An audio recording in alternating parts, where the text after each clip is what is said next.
You love me like a friend and help me through.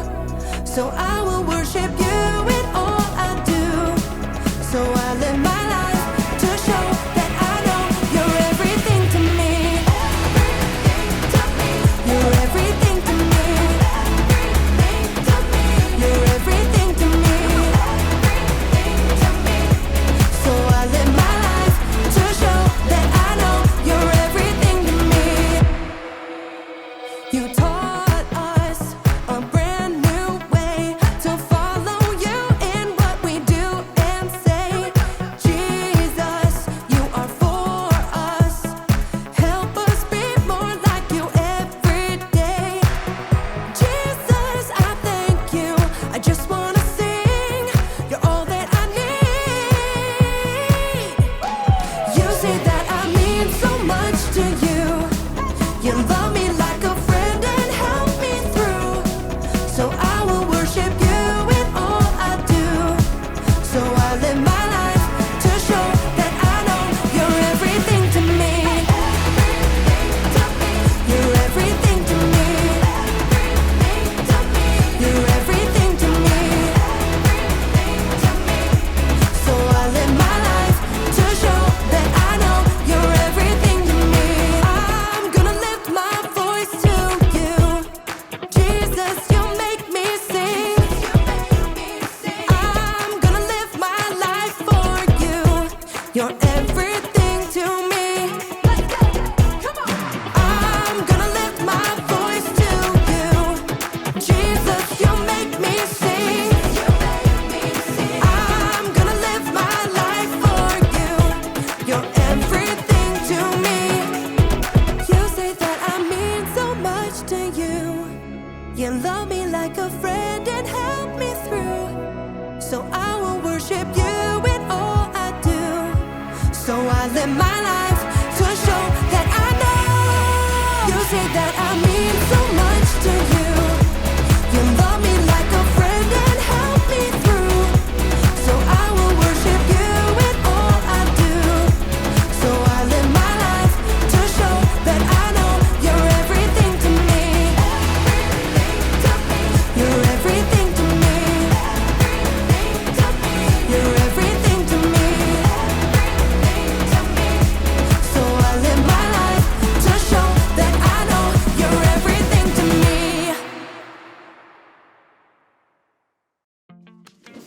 Welcome to Story Lab. This week, we're talking about respect while we take a look at the story of two sisters and how they spent time with others. Come on, Amaya.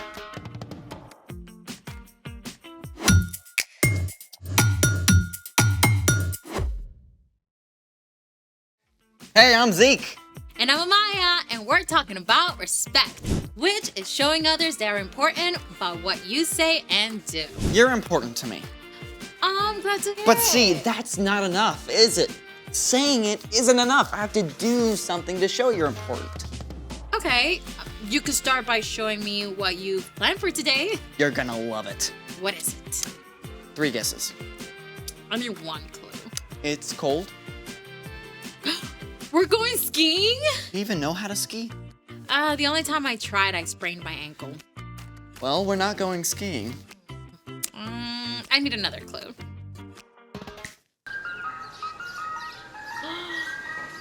We're eating ice cream. You like ice cream, I right? love ice cream. Enough to ski on it? I'd rather eat it. Great. I've got everything ready. This is awesome. Where's the ice cream? I haven't made it yet. Haven't made it. Doesn't that take like super long to make? You're totally worth it. Okay then, I think we better get started. Let's make it! All you need is heavy whipping cream, vanilla, and sugar. Step 1. Pour all the ingredients into the small baggie. 1 cup of heavy whipping cream.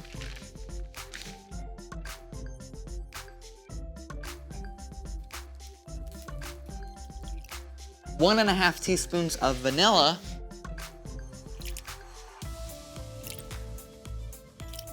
1 tablespoon of sugar. That is not enough. I don't think so. And now, seal the bag. Okay, but what's the salt for? I don't want salty ice cream. Okay, this is the really cool part. I mean, actually cool. So you know how you see trucks putting salt on icy roads? Yeah, I guess I thought it melts the ice or something. Nope.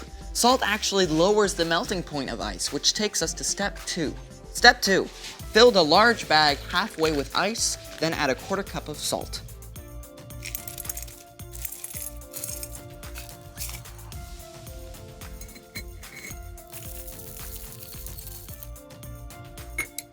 Step 3. Place a small bag inside of the large bag. And pour more ice on top. And now we seal the large bag.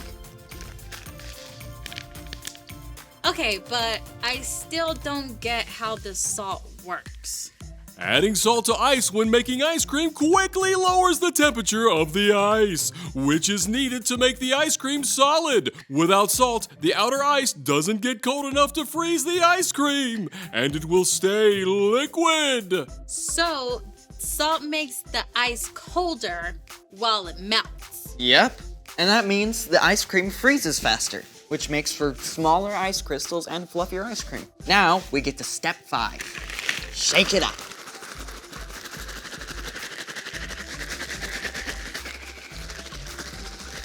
For how long? As long as it takes.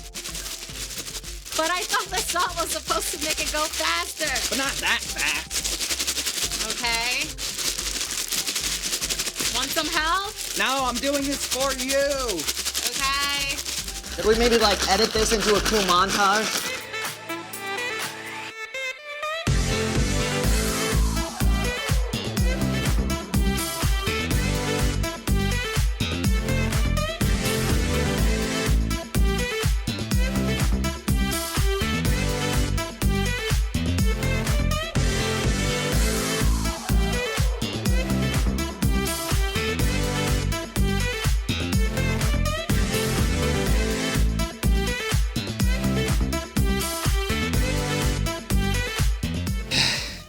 Is it done yet? That looks pretty soft. I guess I better keep shaking it then. Alright. While you do that, it's time for... The story before the story. Today, we're in Luke, the 3rd book in the New Testament. But before Luke, in the very beginning, out of a deep love, God made an amazing world. But when people turned away from God, the world was broken. God made a plan to draw people back into relationship. So, at the right time, God sent a tiny baby to be born in the small town of Bethlehem. God's very own son, Jesus. When Jesus grew up, he began to travel from town to town, teaching and healing, which is where our story starts. Take it away. Hey everyone, you can call me Brian. Hey, Brian. One day, as Jesus was walking with his disciples, he arrived in the town of Bethany, where a woman named Martha welcomed him into her home. Martha and her sister Mary and brother Lazarus were close friends and followers of Jesus. They knew what an honor it was for him to visit their home. Jesus, you sit right here. I know you must be starving after such a long day. Dinner will be ready soon, but here are some raisins and figs, and Mary just brought cool water from the well. Let me know if you need anything at all. It was common for men to sit at the feet of Jewish rabbis and learn from them, so Lazarus and the other men crowded around to hear Jesus speak, while Martha and Mary worked to prepare a meal for Jesus. Martha must have put every ounce of energy into cooking the best food possible. But after a while, Mary left the kitchen to come and sit down at Jesus' feet just like the men. Now, as the afternoon wore on, Martha kicked into high gear. Boy, she chopped, she roasted, she basted, she baked, she cleaned, and she decorated, flying from one task to the next. And as the temperature in the kitchen grew warmer, so did Martha's temper. I mean, Mary was over there with Jesus doing nothing, while Martha was left to handle the entire meal on her own. Martha probably felt overwhelmed and annoyed. And at last, she couldn't keep quiet anymore. Does she think dinner is just going to magically appear on the table? Lord! Everything got quiet. Everyone stared at Martha. My sister left me to do the work by myself. Don't you care? Tell her to help me. Everyone waited to see what would happen. Would Jesus be angry with Martha for interrupting? Or would he tell Mary to give up her spot at his feet and go to the kitchen? Instead, Jesus looked at Martha with deep compassion in his eyes. Martha, Martha, you are worried and upset about many things, but few things are needed. Really, only one thing is needed. Mary has chosen what is better, and it will not be taken away from her. Jesus wasn't angry with Martha for working hard to make a meal for him. It was important work that had to be done.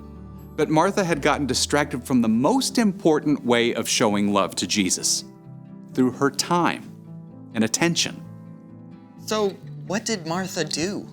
Well, we don't actually know how Martha responded. Maybe she did sit down for a while to listen to Jesus, but we do know that later, Martha showed great faith that Jesus could heal her brother. And she was one of the first to declare that Jesus is the Messiah, the Son of God. Well, that's good to know. I mean, I feel like Martha a lot of times, with school and homework and chores, it's really hard not to worry about things not getting done if I take a break. Well, you're not alone. We can all lose track of what's really important. So, What's our part in the story? Well, Martha was doing lots of good stuff for Jesus, but she missed spending time with him. So, the best way to show love for Jesus is by spending time with him first. Yeah, and there are lots of ways to do that.